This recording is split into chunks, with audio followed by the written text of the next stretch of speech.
Hello, fellow safety and health professional, and welcome to another podcast in a series of podcasts based on an article in Safety and Health magazine that's all about you. Fitting in can be tough and complicated. Tough because humans tend to mistrust strangers, at least at first, and complicated because there's a tightrope play between standing out and still being yourself or melding in with the group. You can lose part of your identity if you act like everybody else, but it's not really you.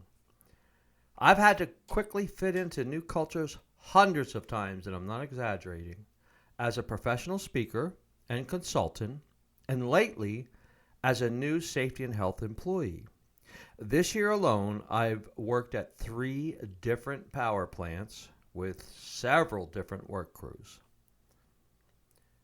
It's an essential factor to your success to have the people you coach as a safety and health pro feel comfortable around you, to trust you, to like you even. They must rely on your advice about serious subjects, but at the same time, it's vital that they consider you to be sincere and hopefully someone whose company they enjoy. Fitting in doesn't mean faking who you are. In fact, doing that leads to all kinds of mental and social problems because with time, your true personality will eventually break through. All right, sure, if you're with a group for a week, maybe not, but if you're with them for any length of time, they'll find out who you really are in all different ways. You don't need to change that. You don't need to change your beliefs or who you are. It's simply a matter of understanding how people perceive and react to someone they don't know well. They don't know you. You first come into a group, they don't know who you are or where you come from or, how you are as a person interacting with other people. For example, eventually, everywhere I work, folks realize I'm unusually playful. I clown around a lot and do all kinds of silly stuff. I don't do it right away, but they can eventually tell because that's my natural personality. And in that case, I stand out as much as I fit in. But I use a few tactics to meld with whomever I'm working with so that I work well with them and that my unusual personality still fits in. They're comfortable with it.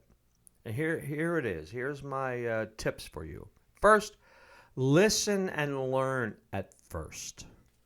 Everybody likes a person who listens. You can't go wrong with that. I promise you. You go and you're with a group and you are a good listener, they'll like you for that.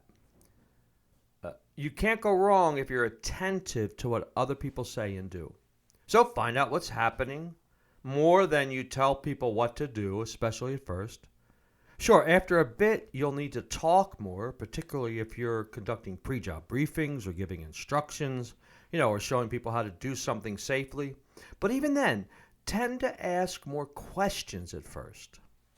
Whenever I arrive at a new job site, I always ask questions before I start giving any advice or instructions. Like I'll say, all right, so how long have you done this job? What is this you're doing? Why did you use this? Or, just to find out what's going on. Even if I already know what's going on, I wanted them to know I want to hear from them.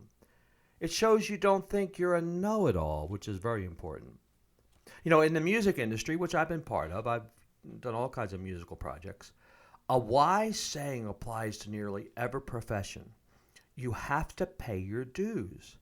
That means you must put in some time to get respect. Indeed, if I have a CSP and, I've had all this, I have a master's degree in safety even. That matters, of course. But wherever you go, if you are new to the culture, it takes time for you to be comfortable as being a part of the group, or at least for the group to be comfortable with you. Even just after seeing your smiling face a few times, it will endear you to your new colleagues, so you need to have some time with them. All right, here's another tip. Don't come on too strong. I've learned this the hard way. Unless you're an entertainer on stage, then sometimes you can come as strong as you want. Don't be a brazen personality. It doesn't work out well. Your reputation will suffer. People will listen to what you say, but they'll feel slighted, especially if, let's say you just come into a new group. you're a safety guy, has all these credentials, and here's a pipe fitter or iron worker, I don't care what, and he's been there for 20 years and you're just coming in and telling him what to do. It won't work well. So I've succeeded by holding back for a bit until everyone gets used to me being there and they like me, they know what I'm about, and know I'm there to help them. And then I can start, even with the experienced guys, giving them some tips. I don't know how long that takes. Certainly it depends on the situation, but being a bold safety cop right away never works. Sure, everyone will listen to you and even follow your demands, but you'll mar your influence. And few of the crew will like you. Basically, give it some time before you display how smart and incredible you are. That's what I do. Last tip. This is very important, actually. Show you care about people, not just your position. The millwrights, carpenters, laborers, engineers, brand new kids, we call them, that are just coming on, they're 19 years old that I'm working with. They're now my work friends. Where I'm at right now, I've been there almost 2 months, so everybody's my friend, I know all different things about them. Their outside work life, the kids. One guy just had a problem with his tooth, and I asked him about it. And sure, I have to coach them when they're not doing things as safely as they should, and I do that kind of in a fun way, but sometimes serious, But because they know I care about them as a person, as people, and ask about their families, hobbies, and other stuff they do away from work, they don't mind that I holler at them in a way, mostly in a fun way. But I'll say, "Hey, Tom, no, you can't do that. You got to stop it. Get away from there." They're not upset that I do that because they know I'm more than just a safety quote cop. All of us want to be accepted and liked. That's a common and profound human desire. I know I want that for myself. So learning how to fit in when you're working with a new crew or even a new company in a way that creates mutual respect and connection is a vital skill that all of us safety and health professionals should strive to develop.